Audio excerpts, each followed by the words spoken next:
चलिए फिर आज हम देखने जा रहे हैं हमारे सेमेस्टर 6 जीएसटी सब्जेक्ट के अंदर जो एमसीक्यू आपके आने वाले एग्जाम में पूछे जाने वाले कुछ उसी तरीके के एमसीक्यू। अच्छा, ये सेशन स्टार्ट करने से पहले एक इंफॉर्मेशन दे दूं मैं आप लोगों को। अगर आपने हमारे कोर्सेज को बाय किया होगा तो वहां पे हमने चैप्टर वाइज एमसीक्यू दे के रखे हुए हैं, chapter wise MCQ test series दे के रखा हुआ है, और जितने पीडीएफ हम यहाँ डिस्कशन कर रहे हैं ऑनलाइन यूट्यूब पे वो सब कुछ हमने वहां पे प्रोवाइड करके रखा हुआ है। यहां तक के इंपॉर्टेंट क्वेश्चन के videos, answer, PDF, lectures, theory notes सब कुछ दिया हुआ है और एट अफोर्डेबल प्राइस के अंदर। तो जिसे भी वो कोर्स बाय करना होगा, डिस्क्रिप्शन पे लिंक अवेलेबल होगा, आप वहां से कोर्स को बाय कर सकते हो। चलिए फिर हम आगे बढ़ते हैं हमारे आज के लेक्चर के साथ में। सर, सबसे पहले आप एक चीज समझिए कि आपको जो ऑब्जेक्टिव है वो पूछने वाला है टोटल 20 मार्क का। अब 20 मार्क के ऑब्जेक्टिव में 10 मार्क का आपका फिल इन द ब्लैंक्स हो सकता है, 10 मार्क का ट्रू फॉल्स या फिर मैच द फॉलोइंग या फिर एग्री डिसएग्री समथिंग कुछ हो सकता है। आपको क्वेश्चन दिए रहेंगे 12, you have to do 10, but हम 10 नहीं करेंगे, हम पूरे 12 के 12 करेंगे। क्योंकि अगर मान लीजिए आपने 12 के 12 पूरा किया हो, उसमें से कोई तो 2 रॉन्ग हो तो जो 10 राइट होगा उसके मार्क्स काउंट होंगे, जो 2 रॉन्ग होंगे उसके मार्क्स काउंट नहीं होंगे, सिंपल सा। बट अगर आपने 10 ही सॉल्व किए रहेंगे, इसमें से 2 रॉन्ग हुआ तो एट द एंड मार्क्स हमें 8 ही मिलेंगे, 2 मार्क्स तो हमारे हाथ चले जाएंगे। तो हमें ऐसे नहीं करना है रे मुन्ना। तो यस, हमें 12 के 12 पूरे सॉल्व करने हैं और चाहे आए या ना आए कुछ तो लिख के करके आना है, छोड़ के नहीं आना, मार्क्स कट सकता है। चलिए आगे बढ़ते फिर। Sir, SGST is applicable when, बताओ SGST कब एप्लीकेबल होता है? डेफिनेटली सर, हमने देखा है CGST, SGST और IGST। जो CGST और SGST होता है जो विद इन अ स्टेट होगा तो वहां पे सर हमारा SGST आएगा। दैट इज क्वेश्चन 1 का आंसर A1 रहेगा। बरोबर, आगे बढ़ते हैं हम लोग। The dash is threshold limit for turnover in preceding financial year for opting to pay tax under a composition scheme. Okay, composition scheme के लिए क्या लिमिट है तो हर किसी को याद होना चाहिए सर, 75 लाख। हमने थ्योरी पढ़ा हुआ है, हमने कंपोजिशन स्कीम के तो जो थ्योरी नोट्स भी देखा है या हमने जो प्रैक्टिकल चैप्टर भी देखा वहां भी हमने इसको डिस्कशन किया था सर। ओके, आगे बढ़ते हैं हम लोग। Dash is exempt from GST, बताओ कौन सा इसमें से जीएसटी से एग्जेम्प्ट है? एग्जेम्प्ट है, ठीक है। एनी बिजनेस एग्जीबिशन, ऐसा कुछ हो सकता है क्या? नहीं सर। अब business exhibition in India, no sir. अरे outside, outside, yes yes, C1 is our answer, C1 is our answer sir. आगे बढ़ते हैं। Tax invoice must be issued by, tax invoice कौन इशू करता है? Sir, every registered person not pay tax under composition, जो composition के under में tax pay नहीं करता, आई मीन जो, हाँ, तो वो सर रजिस्टर कर देते C1, 4 का C1। आगे बढ़ते, the liability to pay tax on goods shall arise at the, मतलब डिस्पैच करते टाइम पे जीएसटी अराइज हो जाता है या रिमूव गुड्स निकलने के तुरंत, जैसे ये फैक्ट्री से बाहर निकला या गोडाउन से बाहर निकला तब जीएसटी अराइज हो जाएगा, या जब पहुंचा तब होगा, या जब डिलीवरी होगा तब होगा। तो कब हमारा जीएसटी अराइज होता है? तो sir time of supply, TOS निकालते ना हम, TOS POS place supply, time supply, तो टाइम ऑफ सप्लाई होने पे जीएसटी अराइज होता है। बराबर है। Next one, 6th one, mister Kamlesh, ध्यान सुनना, ऐसा क्वेश्चन बहुत बार पूछा, पूछ भी सकता है इस बार भी आपको। Mister Kamlesh purchase goods for which tax invoice ₹1,08,000 including IGST 12%, the input tax credit under IGST। बताओ कितना IGST का अमाउंट है? ध्यान से सुनना, बहुत लोग गलती क्या करेंगे, सीधे 1,08,000 पे मल्टीप्लाई 12% करोगे, आंसर आएगा, मैच होगा, लिख दोगे और मार्क्स मिलेगा नहीं, कट जाएंगे, आंसर रॉन्ग रहेगा।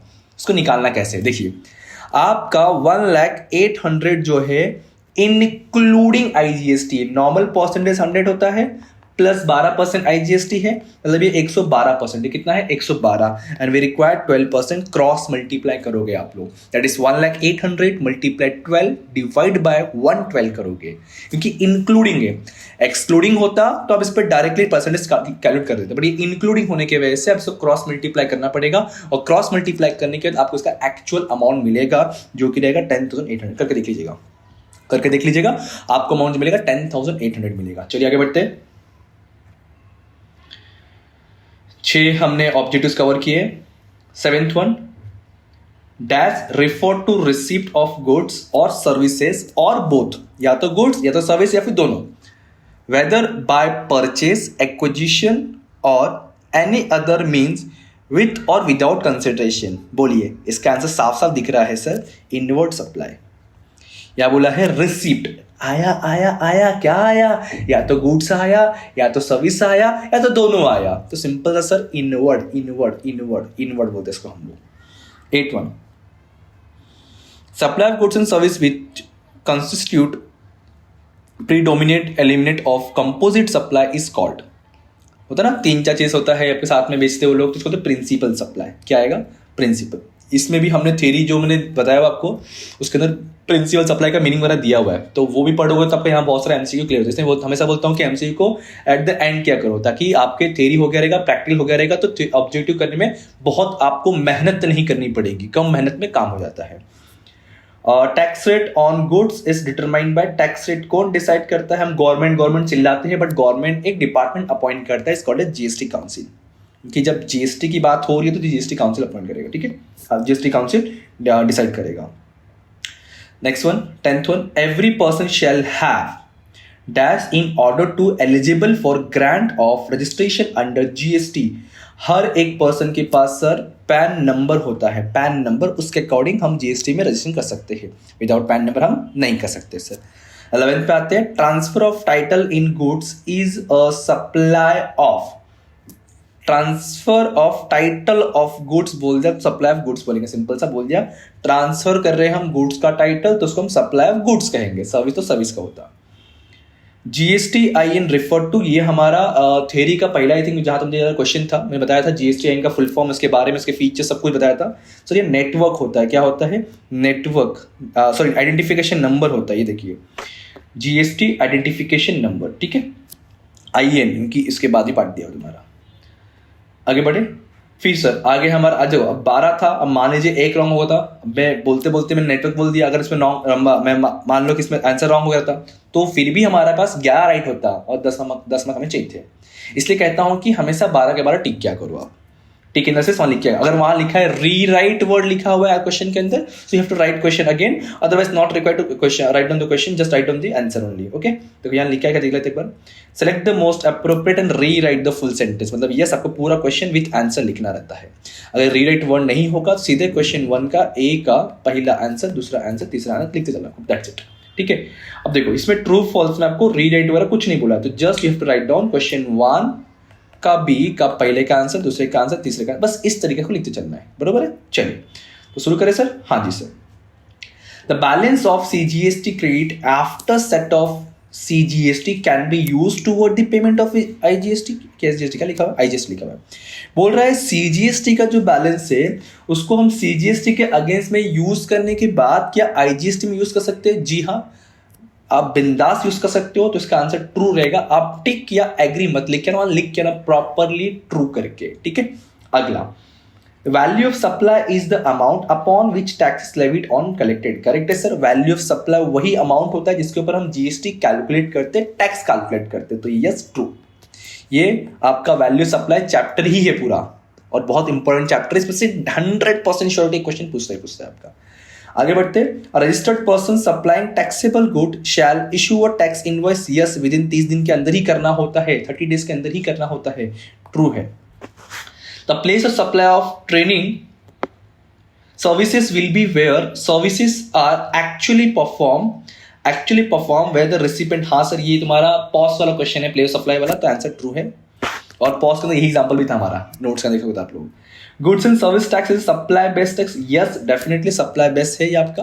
जब तक वो सप्लाई नहीं काउंट हो तब तक उस पर जीएसटी चार्ज नहीं होने वाला है आपका। Next question, under forward charges, और ये पीडीएफ ऑलरेडी हमारे एप्लीकेशन में अवेलेबल है, इसका लिंक डिस्क्रिप्शन बॉक्स में प्रोवाइडेड है, और अदरवाइज आपको कॉलेज से पीडीएफ मिला भी होगा इंपॉर्टेंट क्वेश्चन के और प्रीवियस क्वेश्चन पेपर्स के, ठीक है। अब 6 नंबर पे, under forward charges the recipient of goods services liable to pay. Yes sir, under forward charge में रिसिपेंट जो होगा उसको टैक्स पे करना पड़ेगा। Services to the Reserve Bank of India exempt. Yes, 100% sir exempt है। RBI को तुम service दे रहे हो, तुम वहां टैक्स कैसे चार्ज कर सकते हो? गवर्नमेंट अपने घर से पैसा कैसे लेगा? तो इसलिए एग्जाम तुम्हारा वहां गई। आते 8 नंबर पे, place of supply of goods exported from India shall be location of an exporter. ऐसे कैसे हो सकता है? नहीं भाई, एक्सपोर्ट का सिचुएशन है इंडिया से, तो जहां पे एक्सपोर्टर है उसका लोकेशन कैसे? हम तो इंडिया के अंदर है भाई, हम दुबई वाला कैसे पकड़ सकते हैं as a location of place of supply? नहीं, फॉल्स है। ये प्लेस ऑफ सप्लाई एग्जाम्पल है क्या? और मैंने सब बड़े बड़े अच्छे से एग्जाम्पल दिए, एरोप्लेन वाला, पैकेट वाला, डेस्टिनेशन वाला, तो देखना है एक बार। सर्विसेज बाय एनी कोर्ट और ट्रिब्यूनल स्टैब्लिश अंडर में any law is a supply of service. बिल्कुल नहीं, बिल्कुल नहीं, फॉल्स है। The rate of composition is trading form 5% trading के लिए। नहीं नहीं नहीं नहीं, ये दिया हमारा कंपोजिशन स्कीम के अंदर जो मैंने थ्योरी दिया ना, उसने इन डिटेल दिया है किसके लिए कितना परसेंट है, किसके लिए कितना परसेंट है। Under GST law value supply shall not include incidental expense. ऐसा कुछ नहीं होता सर, ऐसा कुछ भी नहीं होता।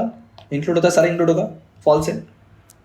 Input tax credit shall be allowed only on the support of tax invoice. ऐसा थोड़ा ना होता भाई, इनपुट टैक्स क्रेडिट तुम्हारा हर चीज से अलाउ होगा, फॉल्स। मतलब यस, इसमें तुम्हारा ऑलमोस्ट स्टार्टिंग के सारे ट्रूथ और लास्ट के फॉल्स है। हाँ, कॉपी करना सही तरीका है ना? चलो कोई बात नहीं। तो ये हमने कुछ एमसीक्यूज और कुछ ट्रू फॉल्स यहाँ करके दिखा दिए, 10-12 एमसीक्यूज और 12 ट्रू फॉल्स। ऐसी बहुत सारे चैप्टर वाइज है, तो पूरा ऑल सब्जेक्ट का सिमिलर पूरा सिलेबस का है। मैंने चैप्टर वाइज में टेस्ट सीरीज बना के रखा हुआ है आपके लिए, 2 बार 3 बार 10 बार 50 बार दे सकते हो टेस्ट सीरीज। उस सब का ऑटोमेटिकली बेसिक क्लियर हो जाएगा, ऑब्जेक्टिव्स क्लियर हो जाएंगे, और टाइम भी हमारे पास है, बहुत टाइम भी जाता है उसके लिए। और मैंने बहुत ही नॉमिनल चार्जेस रखा आप लोग के लिए, ताकि हर कोई अपने एग्जाम तक के लिए अच्छे तैयारी कर सके। जीएसटी सब्जेक्ट ऐसा है जिसमें स्कोर कर सकते हैं हम लोग और अपना परसेंटेज एट द एंड बढ़ा सकते हैं। ठीक है, तो होप सो आपको आज का लेक्चर समझा होगा और ये हेल्पफुल रहा होगा। तो डेफिनेटली शेयर कीजिए अपने सारे टीवाई बीकॉम फ्रेंड के साथ में। अब मिलते कोई और वीडियो, कोई और लेक्चर, तो पढ़ते रहिए, पांडा सर को याद करते रहिए। Thank you so much, bye bye, जय हिंद दोस्तों, all the best for exams.